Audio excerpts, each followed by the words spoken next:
Hari ini kita tengok topik pertama bagi matematik tingkatan 1, iaitu nombor nista. Dalam topik ini, kamu akan belajar tentang nombor positif dan nombor negatif berdasarkan situasi sebenar. Kamu juga akan mewakilkan integer pada garis nombor dan kamu perlu membanding dan menyusun integer mengikut tertib. Marilah kita tengok apakah itu integer. Kita tengok contoh ini. Negatif 2, negatif 3 ialah integer. Kosong ialah integer. 4 dan 6 ialah integer juga. Okey. Untuk 4 dan 6 ialah integer positif. Dan untuk negatif 2 dan negatif 3 kita bagi mereka integer negatif. 0.8 dengan negatif 2.5 bukan integer. 1/2 negatif 3/4 pun bukan integer. 7, 9 ialah integer positif. Untuk integer positif, kita boleh tulis tambah di depan ataupun hanya tulis nombor sahaja. Untuk integer negatif, kita mesti tulis simbol negatif. Jadi kesimpulannya, integer ialah nombor bulat. Kalau ada perpuluhan atau pecahan, itu bukan integer. Adakah negatif 7/9 merupakan integer atau bukan? Okey, ini bukan integer. Sebab kalau integer, dia mesti nombor bulat. Adakah 36 merupakan integer?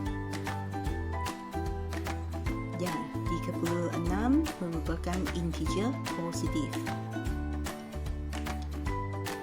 Adakah negatif 12 merupakan integer? Ya, ini merupakan integer negatif. Adakah 4.5 merupakan integer?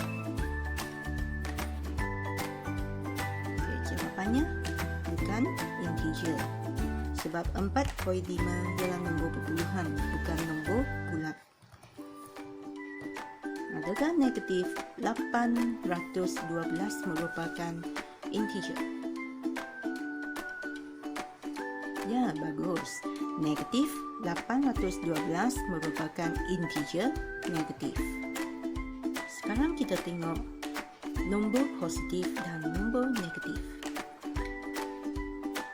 Kalau lift naik 2 tingkat, kita boleh tulis sebagai positif 2 atau 2. Tetapi apabila lift turun ke bawah,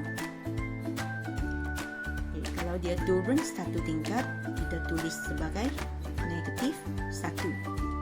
Kalau ke atas positif, ke bawah akan jadi negatif.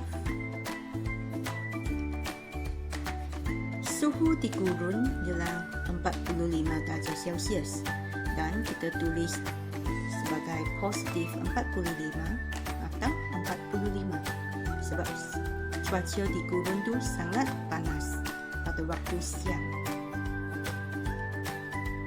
Kereta A bergerak 40 meter ke kanan, manakala kereta B bergerak 50 meter ke kiri. Jadi kita boleh wakilkan kereta A sebagai positif 40 dan kereta B negatif 50. Wakilkan situasi di bawah dengan menggunakan nombor positif dan nombor negatif.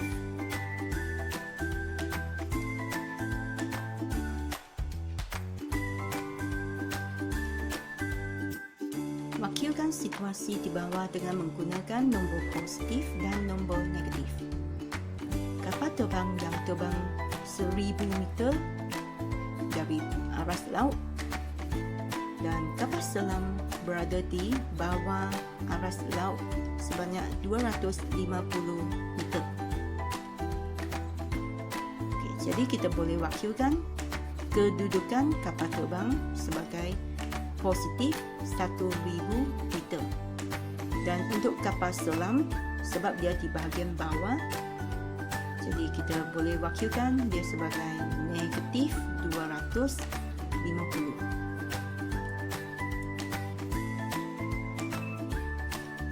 Okey, keuntungan RM2,000 dan kerugian RM500.